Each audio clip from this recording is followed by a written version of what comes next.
Welcome to PWS United, a podcast for the Prader-Willi syndrome community, brought to you by PWSA USA. This podcast gives the latest news in research, advocacy, and family support by bringing together staff, volunteers, PWS treatment specialists, biotech and pharmaceutical representatives, caregivers, family members, and individuals with PWS. Our goal is to share education, awareness, and resources with those living with PWS and their supporters. Join us in our mission to enhance the quality of life and empower those affected by Prader-Willi syndrome.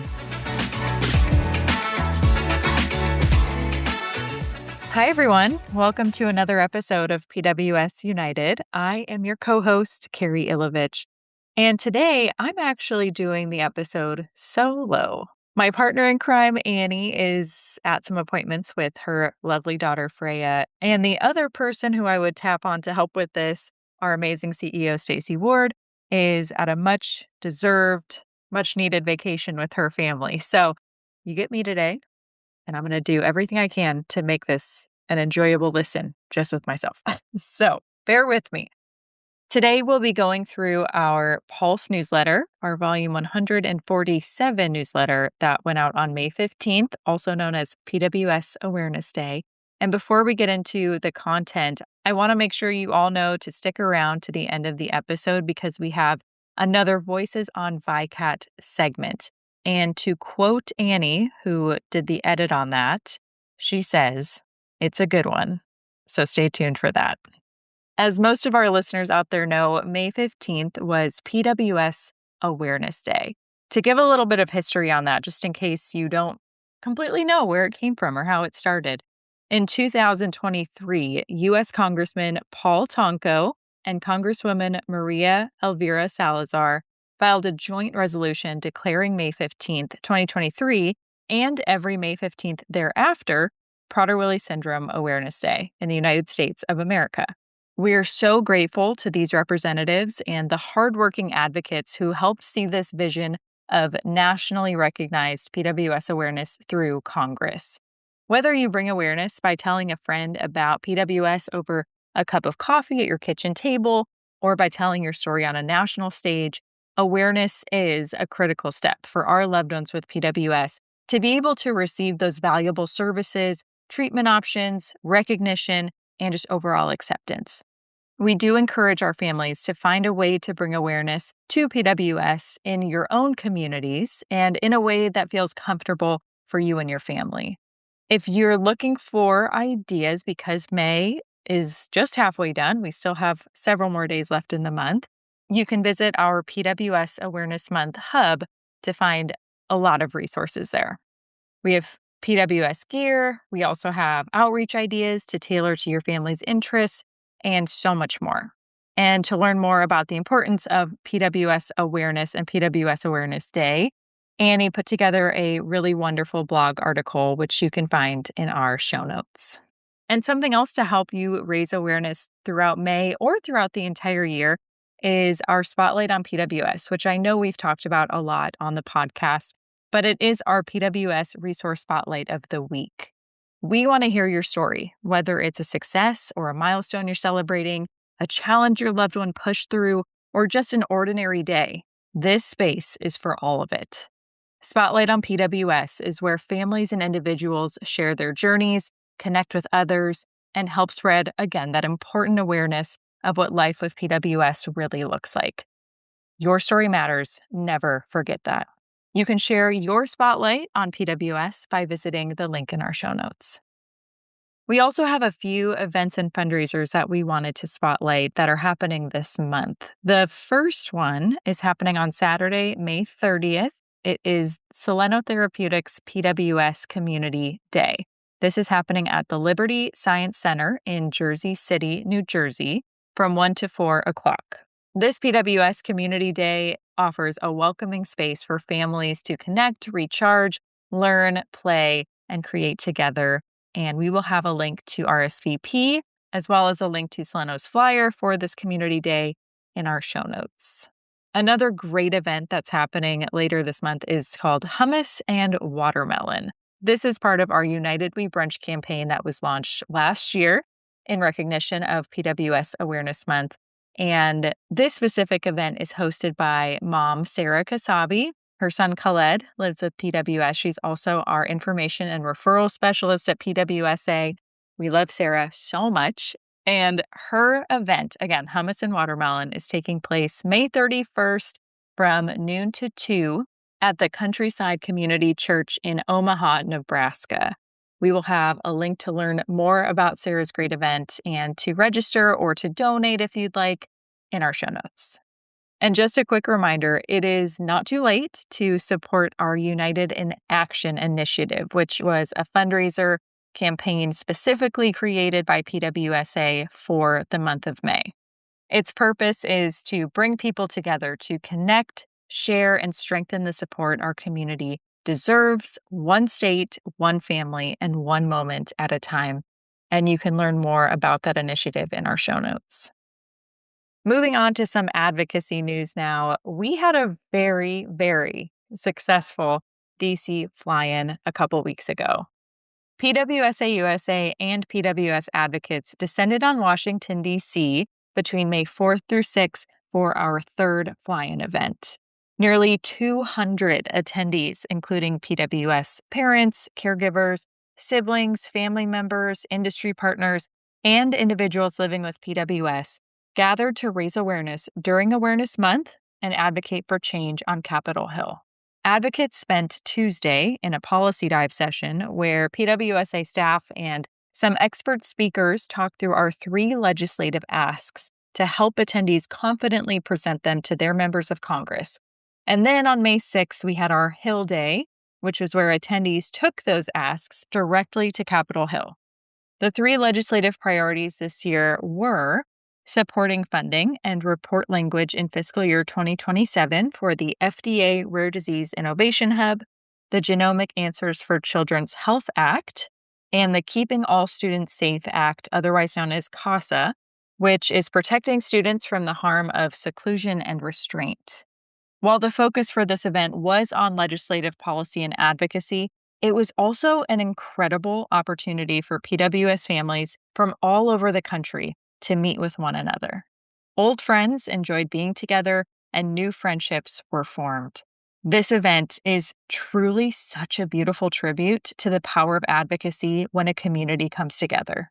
And to get a little personal here, I truly love our DC Fly-In. It is one of, if not my favorite event that we do at PWSA USA.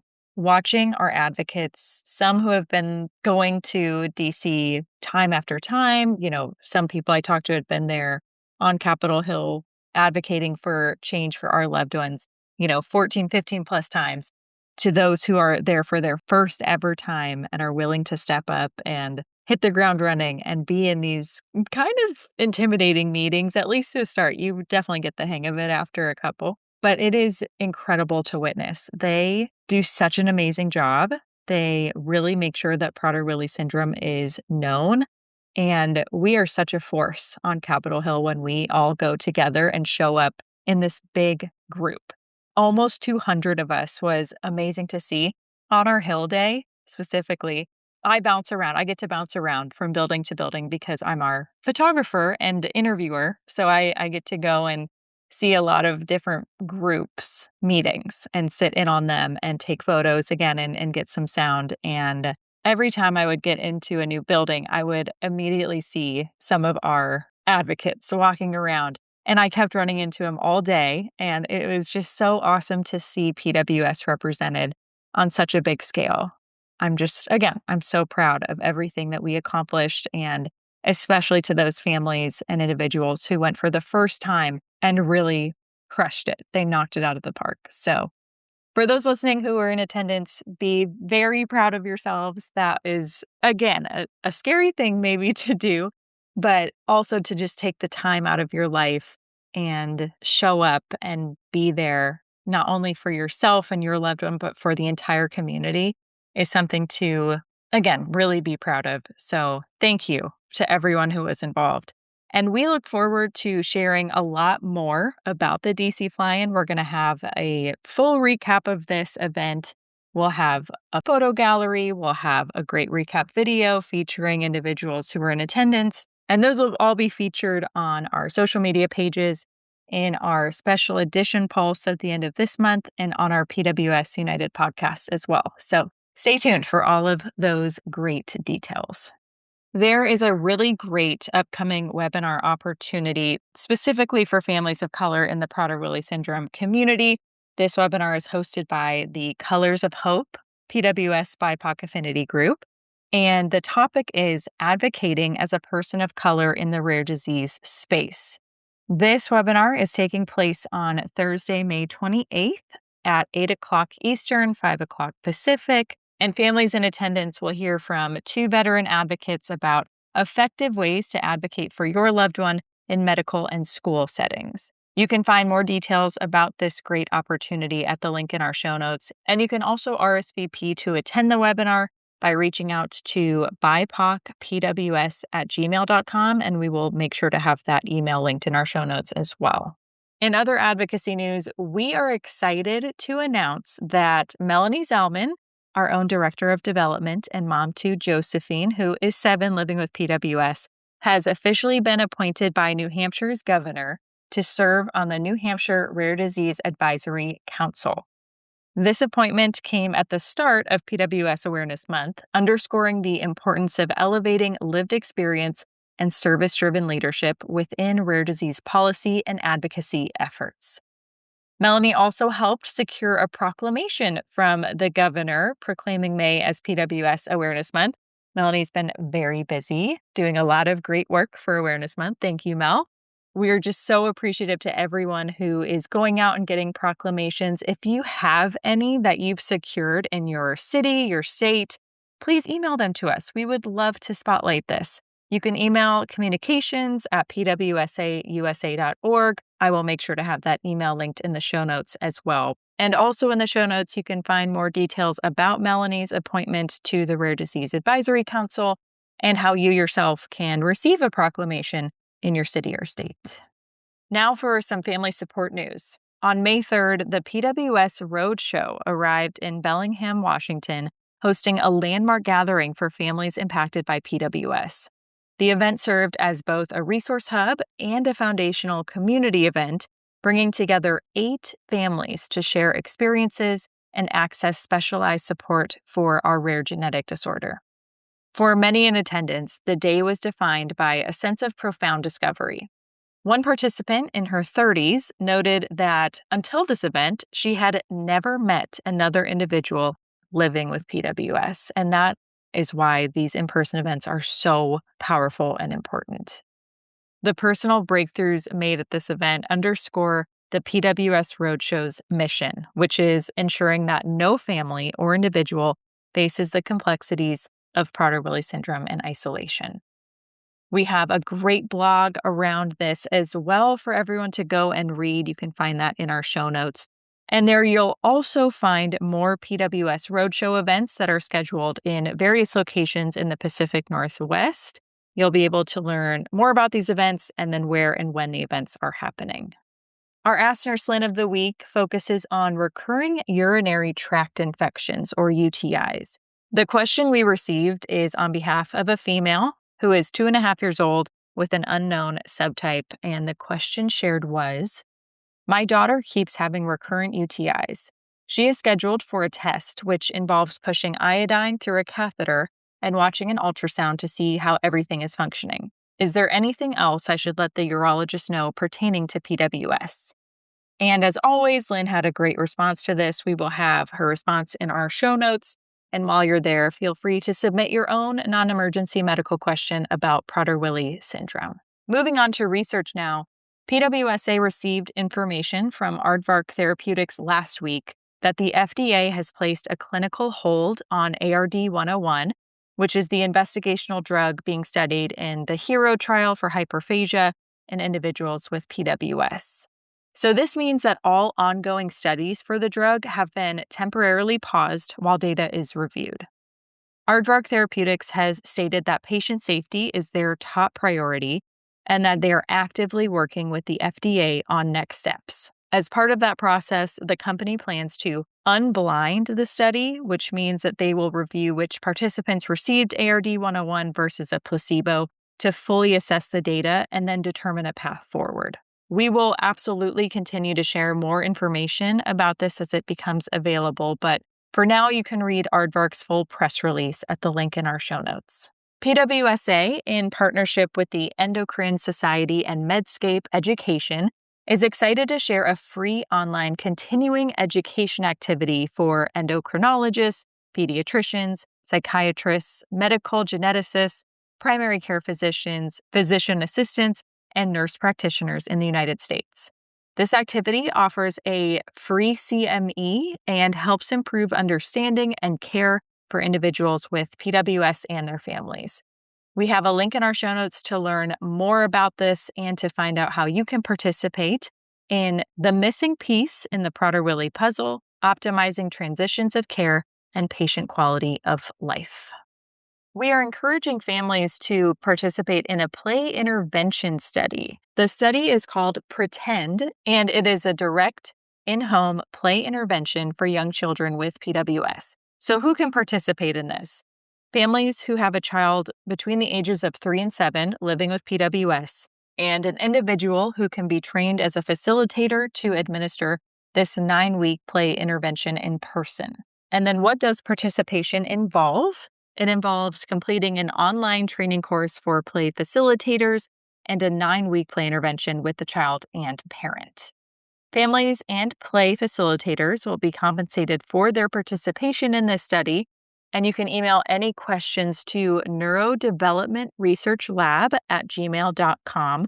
I will have that link in our show notes, as well as a link to the study's eligibility form. We do have one PWSA USA announcement that we want to share with everyone. If you are interested in attending the 2027 United in Hope National Convention and would like financial assistance to attend, please submit your application as soon as possible. The deadline for scholarship applications is June 1st, 2026, which is a little less than 2 weeks away. And this timeline allows us to notify recipients by June 15th, so they will have plenty of time to receive their discount codes before convention registration opens on July 1st, 2026. Stipend funds will be distributed to scholarship recipients upon arrival at the convention in July 2027, and scholarship applications are offered in both English and Spanish. You can learn more and download the application at the link in our show notes. Well, thank you all for joining me and bearing with me solo today. I really appreciate it. And I definitely miss Annie, but we will both be back next Tuesday with a really great in-depth recap podcast episode from our 2026 DC Fly-In. So you will not want to miss that. And before we sign out here today, we have another great Voices on VYKAT segment to share with all of you. And now our PWS United segment, Voices on VYKAT. While PWSA USA does not endorse any specific treatment, we recognize the importance of sharing information about options available to the PWS community. Decisions about medical care should always be made in consultation with a qualified healthcare provider. Please visit www.vykatxr.com for information on use and potential side effects.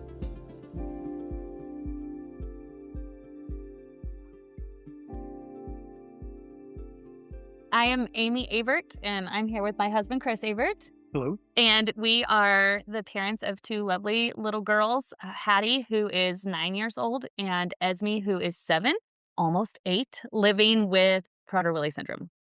My gosh, she's growing up fast. Mm-hmm. Well, thank you for taking the time to be here. So as I mentioned, it's the Voices of VYKAT. So what I want to start with is, can you just tell me about your experience of getting VYKAT prescribed for Esme? Yeah, so we were those crazy people that followed all of the clinical trials and waited for FDA approval. And when it hit the market, we had an appointment scheduled with our endocrinologist about a month later. So we were very patient and waited until we saw her in person. And we just brought it up. Like, do you think that this would be a good idea? And we talked about Esme's past and what she has been through in life so far. And our endocrinologist said at that time, if we can do something to help lessen PWS for her, let's do it. Like, why would we not? She's already had a rough go of things in, her short 7 years. So let's try to make it a little bit easier on her if we can. I love that approach. Also really impressed with how proactive you guys were and informed. That's impressive. You guys have had a lot going on over the years, and to stay on top of all of that is impressive. We were anticipating the release because, we And it all just along. meant everything to us. Yeah. I mean, Yeah. if it worked, what kind of doors could open for Esme, Mhm. once we saw the result. So, Yeah. we were well invested. It's amazing. Did you guys have any challenges with getting insurance approval or the prior authorization process? We did not, thankfully. We got our prescription and it was sent in to Panther, and they called us within a week and said, we're going to start the process of trying to get this approved. If we don't hear anything in the next week or so, we will call you and just kind of give you an update. And they said, expect that it's going to take a little bit to get approved, but we'll keep in contact with you. And it was actually 3 days later that I had a call from them. And he's like, surprise, it's already been approved and you'll have it in the mail tomorrow. It's So amazing. we had it within a week in hand to start the process. So it was pretty easy. Panther made it a simple, seamless process with Soleno One, and it was good for us. So Shout out to Panther. I mean, what a yes, difference compared to all of our experiences with other specialty pharma. yes, yes. They are incredible to work with, and Yes. I have never encountered any issues or setbacks or delays or anything that they couldn't handle or take care of. Right. That's fantastic. So glad to hear it. And I mean, your insurance company to approve so Oh, quickly. yes. Wow. I wasn't expecting it. I was, we were in it for the long haul when it Right. came approval, and we were just going to wait it out. But it Yeah. came through very quickly for us. You guys had to be, one of the first on drug then. I mean, a month after the approval and then within a couple weeks. That's Right. very soon and impressive. Yeah, yeah, we got it. We got to be on the front end of it, which That's was very exciting. cool. Yeah. I like that.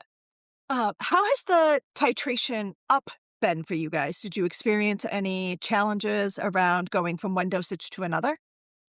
So, when we started VYKAT, we knew that we weren't gonna see the positive results right away. We knew it was Of gonna have course. to build up in Ezzy's body, and there were titration steps, so we were aware of that going in. But for us, what we experienced was the first day to 2 days after to the titration, the Yeah. increase in dosage, we saw actually increased behaviors and increased food noise, kind of basically the negatives that you didn't wanna see. Mhm, It actually got after I believe it was the second titration, mhm, I came home from work and Amy met me at the back door, as I was walking in and, was not the greeting that I wanted when I saw my wife first thing. It was, I've dealt with it. I can't stand it anymore. She's your problem. You handle it. Good luck. And I met Esme in the living room where she was losing her ever loving mind and could not calm down. She was apologizing profusely, but yet refusing to take a deep breath, refusing to try and do coping mechanisms. She just wanted to scream and holler. Actually, at that point, I went to the other room and had to compose myself because I was crying. I was like, we did this. Like we've pushed her and now, we're trying this medication and it's not doing what it should be doing at the moment. Yeah. But I again had to take a deep breath and go, no, we are in this. We followed this. We are in this for the long haul. This is momentary, but we're focused on her future. So we continued treatment, and it was probably 4.5 to 5 months when we Mhm. started to see the positives. That's actually a really short turnaround from what we've heard from other folks. I want to acknowledge for a second just giving yourself some grace in that moment. I think as parents, it's really hard to see your kids hurting Mhm. or upset and not be able to fix it. And Mhm. then there's Right. the piece where it's like, "This is my fault." So, Right. kudos for you for taking a step aside to pull yourself together, but also allowing yourselves some grace to feel that way, Mhm. Yeah. and not panic. Yeah. Yeah. It She had never been one to, like, hide, and on one of those days which Chris said it was literally, like, a day or 2 after the titration, and then we would kinda go back to normal, but there was one day that I found her sitting in the closet, and she had stole my purse, and she was, like, mad eating cough drops out of my purse, and I had never experienced her hiding to eat something before, and it just wrecks you, and like you said, Yes. you're just like, "What are we doing?" But like you said, it's momentary. Yes. There are better things on the horizon, and so it's about her future and Mm. where we wanted to be. So, take a breath, and tomorrow's a new day. but there's so many things and so many times we just have to push through. It was just one more. Yeah. And once you're on the other side of it, we've seen some amazing things that just honestly wouldn't have thought possible beforehand. Yeah.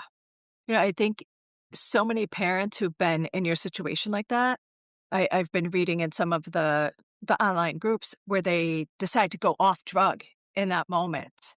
And, hearing your story, how it turned around, just Mhm. it makes me so happy for you guys and so sad for those families at the same time. Yeah, and if I could say to them, like, "Just hold on," "Just hold on, wait it out." I know it's horrible in the moment and when it's all happening, but if there's the possibility that it can help with the hyperphagia and the hunger, it might be worth just digging in and sticking it out. Right. Right. So you mentioned during the titration you saw a little bit of those side effects. Are you seeing any other side effects now that she is titrated up to the dose that she'll be on long term or until, We some we weight? haven't had any adverse side effects. She's probably a little hairier, and she'll kill me for saying this when she's older and she hears this, is that she's always kind of been a hairy girl. Our first appointment with our endocrinologist, we said, "Now, is being hairy a PWS thing?" And she said, "No, it's just your kid." Yeah, just And so, there's definitely been a little bit more hair than normal, but, other than that, no other side effects. Yeah. Well, and if you don't mind me asking, hair in places that you would normally not have hair or hair in all of the same places, arms, legs, that sort of thing? Arms and legs. Mostly, I've noticed it on her arms. Okay. Yeah. Yeah. So it not, growing out of her forehead or No. No. yeah, no. very manageable. Yes. Right. Yeah. Yeah. Tell me a little bit about all of the amazing improvements that you guys have seen and how it's not only impacted and benefited Esme's life, but also the quality of life for your entire family. Mhm. Yeah, yeah. You wanna tell the first time you Sure. noticed VYKAT I working? so in the moment it's kind of weird because I didn't instantly go to VICAT. I was more in shock and awe.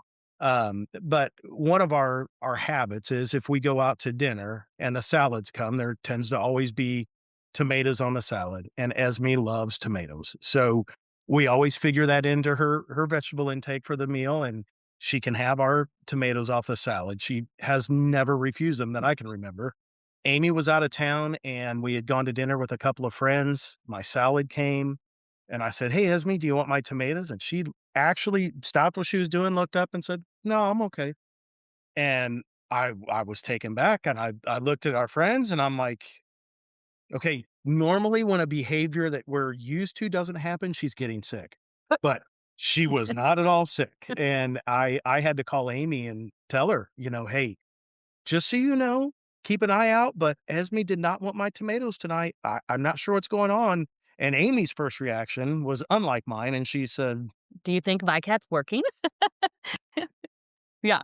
So we just started to slowly notice different things would happen where we went to go visit family and we went to a pumpkin patch. And I knew in the back of my head that we were going to hit lunchtime at the pumpkin patch and how was this going to go and all of those things. And we were on the hay rack ride and I looked down and my watch said 1:30. And we had skipped lunch completely and she hadn't said anything. She hadn't had a snack. She hadn't asked for lunch or even noticed that we had missed it. And that was my first big call to him, like, "Oh my gosh, we didn't have lunch today." And when we got in the car and I said, "Hey, we're gonna have dinner soon," it wasn't, "Hey, what happened to lunch?" There wasn't even, a conversation about it. It was just, "Okay," and she just moved right on. The the flexibility in the food stuff for her has been huge, where we don't have to talk about it. We don't have to know what we're having for dinner. If, we say, "We're gonna go out to eat tomorrow," and she'll say, "Where what restaurant?"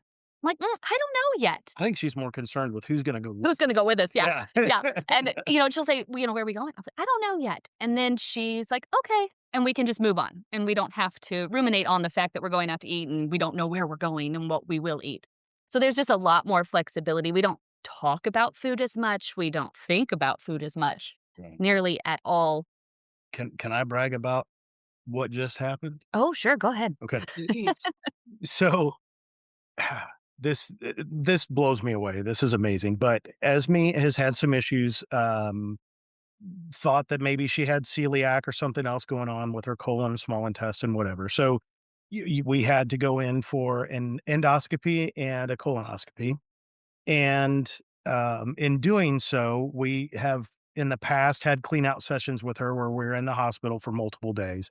So we were prepared, our doctors were prepared, and they actually admitted us 2 days before the procedure. Now, we had been talking with Esme about what's going to happen.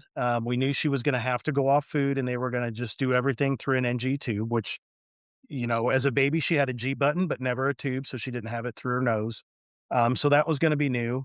And, we talked through it about she wasn't going to have food and everything. So she was well aware going into it.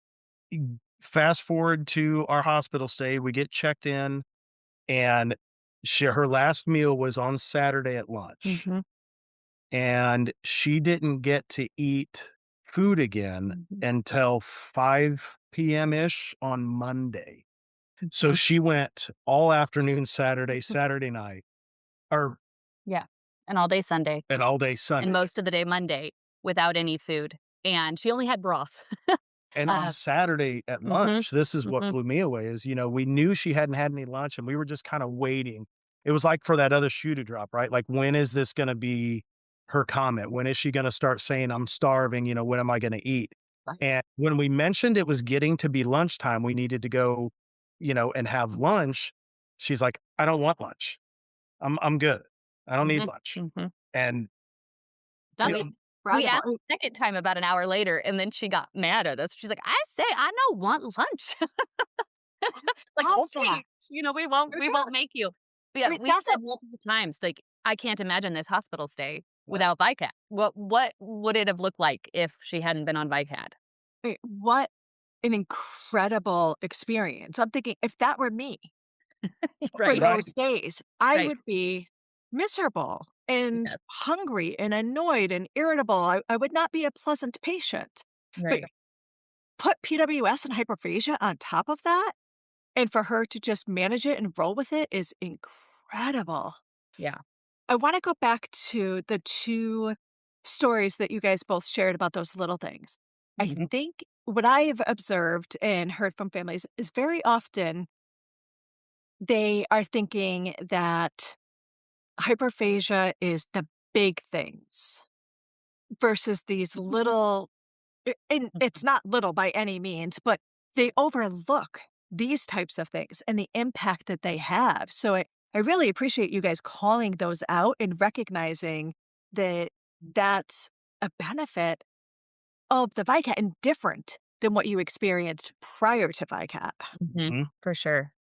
Yeah, exactly. Amy has kind of always said that in our minds, we had built up this hyperphagia to kind of be in a switch that would get flipped. Like one night, Esme would go to bed, sweet little Esme, and the next morning she was going to wake up a terror because hyperphagia would have kicked in. But with the information that was coming out prior to the release of VICAT, we really kind of looked at it and went, we're experiencing these Mhm. things. Like, this is going on in our household, which actually kind of brought Amy a little bit of comfort, believe it or not, because she was expecting this big monster to happen with hyperphagia and come to realize we had already been dealing with it uh, Mhm. on the way. Mhm. Yeah, I think that as a community, we do a disservice to parents when we say that it's a light switch because I do think it is those little things that you're seeing all along that Mm, are hyperphagia. So I've always struggled with whether or not we have the right definition of hyperphagia and that we're measuring it in the right way from a practical sense. mhm, There's the definition that the FDA uses and that they have to use, but from a day-to-day life, mhm. knowing when we're there and when we're not and measuring it feels a little bit abstract for a Yeah. lot of people. And they don't realize that they're already there. They've just been managing it on Mhm, their own. mhm. Well, and for Esme too, I guess I would say that I didn't realize how much food anxiety and food noise she had going on. How do you know that? How do you measure those kind of things? Until we were on VYKAT. And she now notices things that she would have never noticed before. We always joke that you could have a conversation about Santa Claus right in front of her, and she would have been oblivious to it. And now you can say something around her and she picks up on it and will join the conversation. Or she can be in the other room. Yeah. And she's just so much more aware and cooperative, and we also say that she's much more affectionate than Oh, she's ever been before as well, and it's just like we've gotten more personality out of her. Right. There's just more of her that she's able to focus on other things in life other than the food. yeah.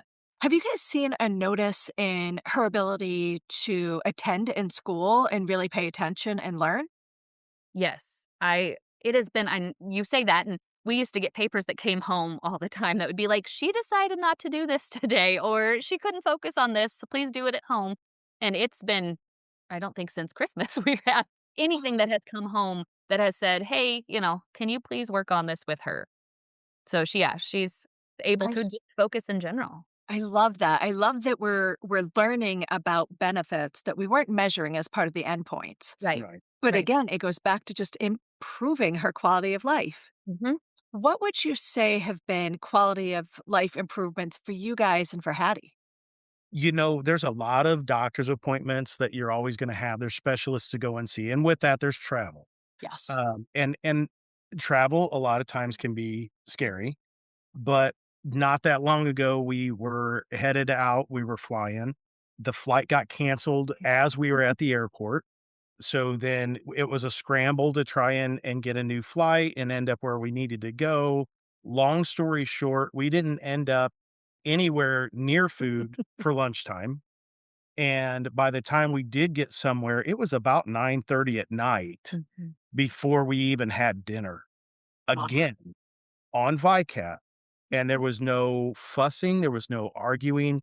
Granted, we did have to give a little snack here or there, but we with the ability that VICAT gave us, we could tide her over and we Mhm. still traveled relatively easy. I mean, Mhm. it could have been so much worse had she started to throw a fit or gotten hungry, to where she was gonna lose her mind, but that again was one of those instances where we looked at each other and we're like, "Oh my gosh, we would not have been able to do this without Mhm. VICAT." Wow, that's incredible. Traveling is stressful alone, Yeah, Right. but to run into that and that's impressive. yeah. She also has reduced the number of snacks that she requires because I think it was always just I think I'm hungry, so I'm gonna tell you I need a snack, and this year we were able to remove, like, one of her after school snacks where she would come to my classroom after school and always be like, "Where's my snack?" And we've been able to say, "No, we're gonna wait until we get home, and you don't need something right now." And she's like, "Okay," and then she'll move on and just go to the next thing, and so that flexibility, less planning, Right. less Yes. preparation that has to happen, to make sure that we get, from A to B to C is gone. It's much more manageable. Wow. You shared about the hospital. Is that what you guys would consider the biggest impact of being on VICAT? How that hospital stay went and the positive changes? Or is there something else that you think is a bigger impact?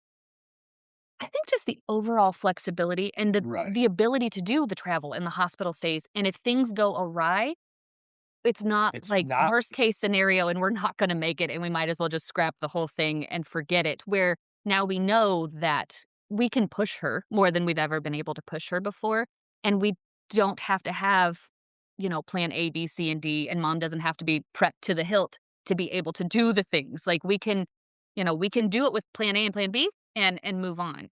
And so I think that has helped, I mean, at least for mom, the Oh, quality of life, just the the flexibility and the freedom to just go and do and not have to be so stuck in her structure and her rigidity when it comes to food.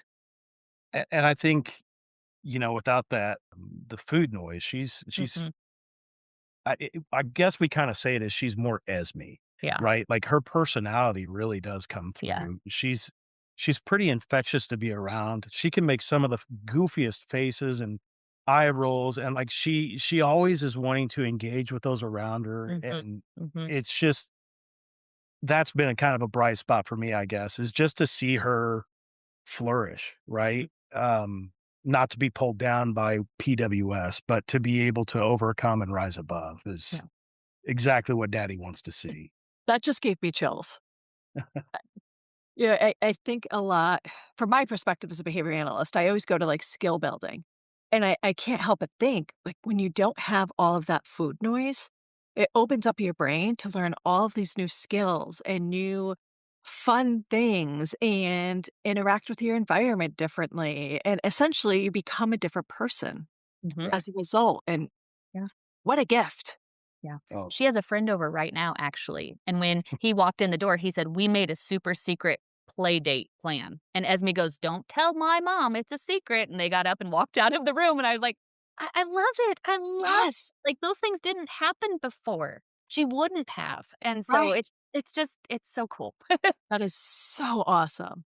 So you already shared what you would like parents to know, but what do you wish clinicians knew about not just VYKAT, but hyperphagia? So the clinicians who aren't necessarily real familiar with Prader-Willi syndrome. As far as hyperphagia, I think that, we kind of touched on this earlier, that it's not the switch and that there a different definition or an understanding for parents to know that, you know, all of those things, the food noise, the constant talking about food, the obsession with food, it's not always about how much they're eating or how often they're saying I'm hungry. There's a whole lot more that goes into that. And I do think, like you said, we do a disservice to parents because that's what we're expecting to have happen, so we overlook what's actually happening in front of us, and for me, I didn't even want to admit, like, the idea of saying we're in hyperphagia, that's that's too much. That's too much to say, I don't wanna admit that, and so almost like making it not as taboo, better understanding from clinicians to parents about what hyperphagia looks like, and that it is not the end of the world, and it's not the end of your life as you know it. Life continues on past hyperphagia. Um, Anything else for clinicians? I was gonna really kinda go where you were at. I You love know how you guys are always on the same page. That's really impressive. You know, for clinicians, it's just, don't be afraid to ask questions, right? If you have a parent there, we've had many and many experiences, with our kiddos or children's people with PWS. We've seen a lot, and granted, we are not doctors, but we know our kiddos, we know our patients, right?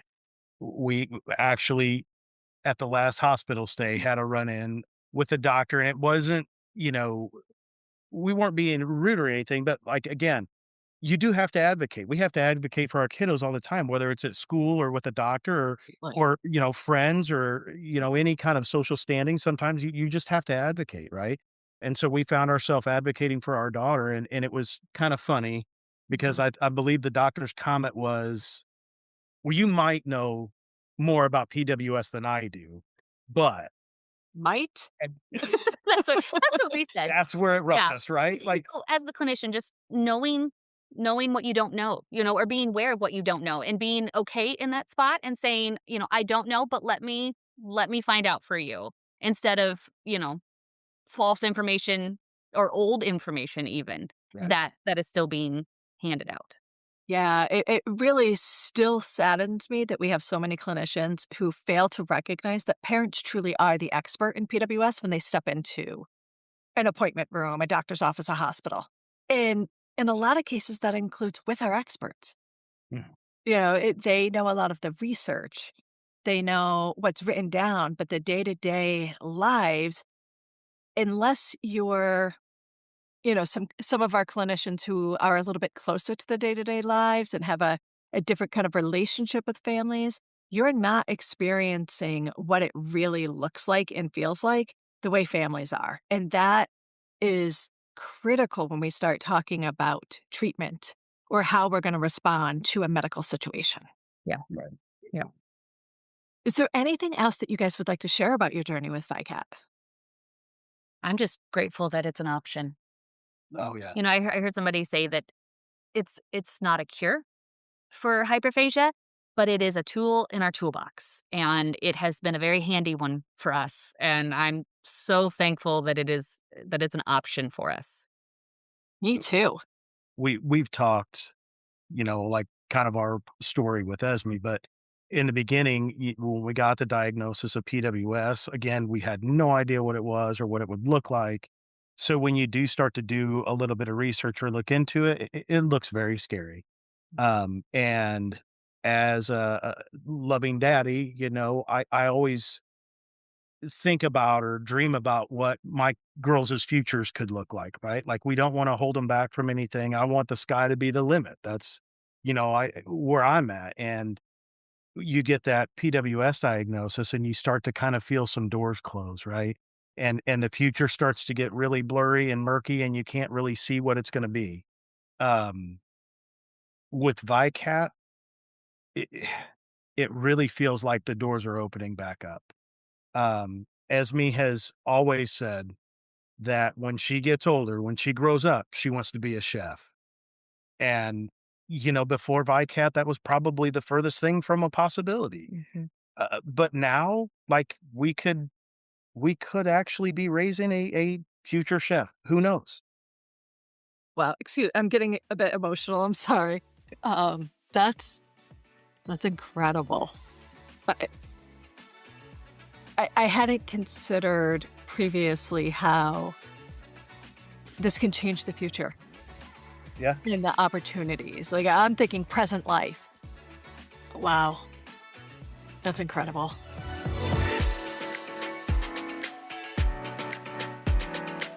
Thank you for listening to this episode of PWS United. If you want to learn more about Prader-Willi syndrome and how PWSA USA is making strides in advocacy, family support, and research, visit www.pwsausa.org.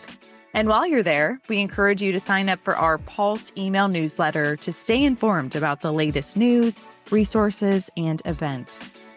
Don't forget to subscribe to the PWS United podcast so you never miss an episode. Our team is always available to support families and their loved ones living with PWS 24 hours a day, 365 days a year. You can call us at 941-312-0400 or email info@pwsausa.org. Catch a new episode next Tuesday, and until then, have a great week.